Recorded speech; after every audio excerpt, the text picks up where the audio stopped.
Hello viewers, कैसे हो आप सब। आज करूँगा SP 125 का हाईवे माइलेज टेस्ट दो तरीके से। एक करूँगा 65 पे क्रूज़ और एक बार करूँगा 75 पे क्रूज़। तो मैंने ट्रिप को ज़ीरो कर दिया। अभी देख सकते हो यहाँ इधर पुलिस आ गई, थोड़ा आगे कर लेता हूँ। सो जैसे कि आप सब देख सकते हो यहाँ अभी एवरेज ज़ीरो दिखा रहा है और यहाँ ट्रिप ज़ीरो हो गया है। तो चलो शुरू करते हैं। तो पहले मैं इस बाइक को 65 to 70 kilometre per hour speed पे क्रूज़ करूँगा। लगभग 65 एवरेज स्पीड पकड़ सकते हो। सो 65 एवरेज स्पीड लिमिट रहेगा और क्रूज़ करने के बाद देखते हैं कितना माइलेज निकलती है। आज मैं पेट्रोल खाली करने के बाद पेट्रोल नहीं डालूँगा, बल्कि जितना पेट्रोल बाइक पे है ऑलरेडी वहाँ से ही टेस्ट करूँगा। डिस्प्ले पे जो कंपनी द्वारा फिटेड एवरेज दिखाता है वहाँ से ही देखेंगे कितना माइलेज देती है। वैसे अगर देखा जाए तो जो डिस्प्ले पे ट्रिप एवरेज दिखाता है और जो मैंने पहले खाली करने के बाद पेट्रोल डालने के बाद जो माइलेज दिखाता है वो लगभग सेम ही होता है, उतना डिफरेंस नहीं होता है। अगर उसका एक वीडियो बना सकते हैं अलग करके सो वो अलग बात है। चलो अभी जैसे कि देख सकते हो मैं अभी 65 टू 70 मतलब लगभग 65 के ऊपर ही रख रहा हूँ। थोड़ा बहुत तो स्लो करना ही पड़ेगा ट्रैफिक पे, वो तो एक्सक्यूज़ है ही, करना पड़ेगा। अभी तुम 65 के चक्कर में तो तुम किसी को ठोक नहीं सकते ना, तो फिर उसको तुमको लिमिट पे रखना ही पड़ेगा स्पीड। कभी कभी जो कि 50 45 भी आ सकती है, लेकिन कांस्टेंट जो मैंने स्पीड पकड़ना है वो 65 के ऊपर ही, ठीक है। अभी जैसे कि 70 के ऊपर है, सो ऐसे ही स्पीड लिमिट रखना है जैसे कि 65 एवरेज स्पीड हो जाए, ठीक है। मेरा फ़ोन का कैमरा उतना ख़ास नहीं है, इसलिए मैं कभी नीचे डिस्प्ले पे दिखा रहा हूँ तो कभी ऊपर दिखा रहा हूँ, क्योंकि वाइड एंगल करूँगा तो फिर क्वालिटी बहुत ख़राब हो जाएगा। इसलिए मैं इसको कभी डिस्प्ले पे फोकस कर रहा हूँ तो कभी ऊपर रास्ते पे। मैं ये बाइक SP 125 बहुत बार मैं कलकत्ता जा चुका हूँ और फिर आ चुका हूँ, जो कि मेरा घर से लगभग 300 किलोमीटर डिस्टेंस है। सो मेरा एक्सपीरियंस से मैं ये कह सकता हूँ कि अगर तुम थोड़ा रफ चलाओगे, एक्सट्रीम थोड़ा मतलब कि गियर शिफ्टिंग जब करना है तो थोड़ा अगर ज़्यादा थ्रॉटल देते हो, ज़्यादा थ्रॉटल यूज़ करते हो, कम गियर पे ज़्यादा स्पीड पे चलाना, फिर वो माइलेज कम देती है। स्मूथ चलाना है, जैसे कि 2 गियर पे है तो फिर 2 गियर के स्पीड लिमिट रखना है, 3 गियर पे है तो 3 गियर के स्पीड लिमिट रखना है, 4 गियर पे 4, 5 गियर पे 5 गियर का स्पीड लिमिट रखना है। कहने के मतलब ये है कि स्मूथली गियर शिफ्टिंग करना है तो फिर तुम्हें माइलेज अच्छा मिलेगा। और अगर तुम थोड़ा रफ एक्सट्रीम जैसे कि 2 गियर पे हो लेकिन 2 गियर का स्पीड नहीं, तुम्हें स्पीड 4 गियर का देना है, मतलब थोड़ा थ्रॉटल ज़्यादा यूज़ करना है। इससे स्पीड पे भागेगी गाड़ी लेकिन तुम्हारा माइलेज फिर उतना नहीं देता है। सो इसके लिए थोड़ा सॉफ्ट रखना है, स्मूथ चलाना है, गियर शिफ्टिंग थोड़ा स्मूथ करना है, ये सब थोड़ा मैटर करता है।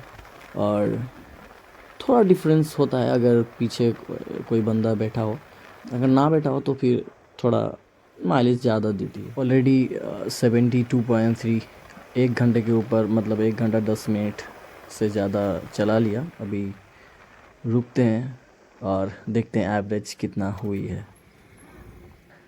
सो अभी तक के मैंने 72.4 किलोमीटर राइड की 65 का एवरेज स्पीड से, और अभी माइलेज देख लेंगे कितना देती है। सो ये है 74.1 किलोमीटर।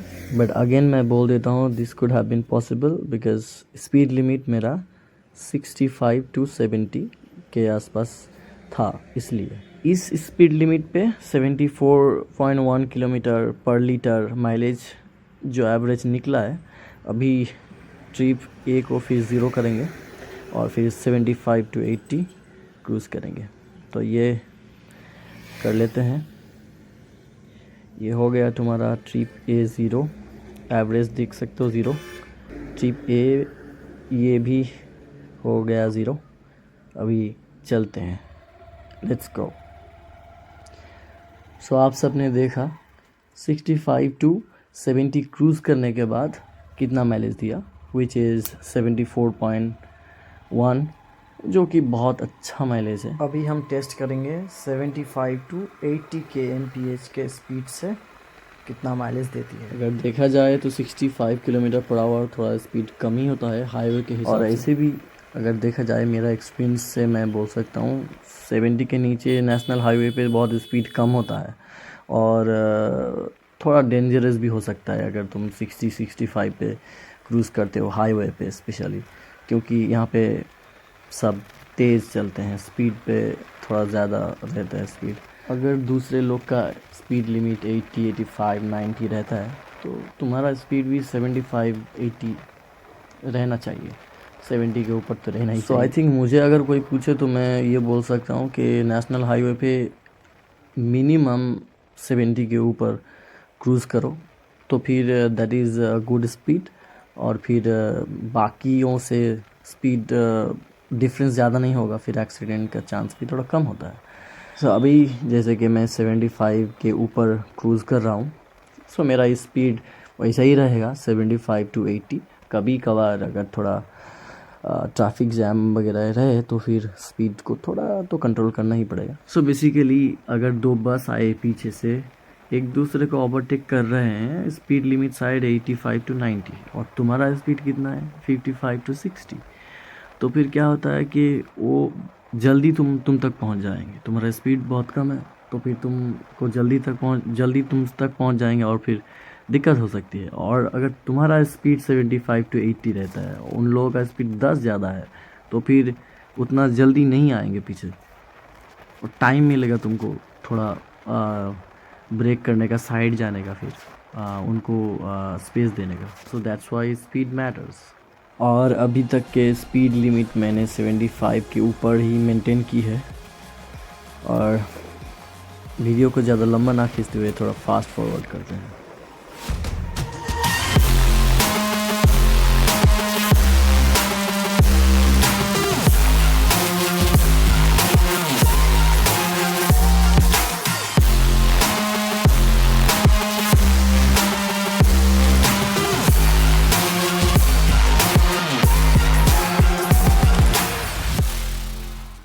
यहाँ पे पुलिस वगैरह खड़े हुए हैं क्योंकि ये बस के साथ ट्रक का एक्सीडेंट हुआ है, इधर देख सकते हो।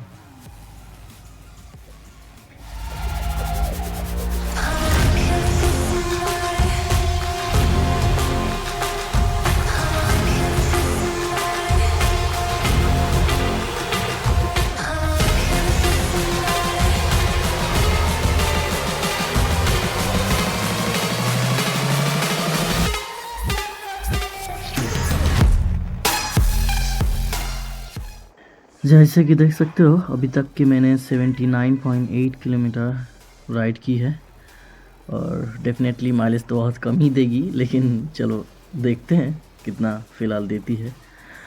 और यहाँ 58.9 किलोमीटर, जो कि बहुत कम है 58.9 किलोमीटर, लेकिन मैंने जिस स्पीड लिमिट पे राइड की है 75 to 80, उस स्पीड लिमिट पे अगर तुम राइड करते हो तो फिर डेफिनेटली मैक्सिमम 60 माइलेज देगी, उससे कम माने उससे ज़्यादा माइलेज दे नहीं सकती। So this is the end of this video. फिर कभी कोई दूसरी वीडियो में मुलाकात होगी। Till then bye bye and take care.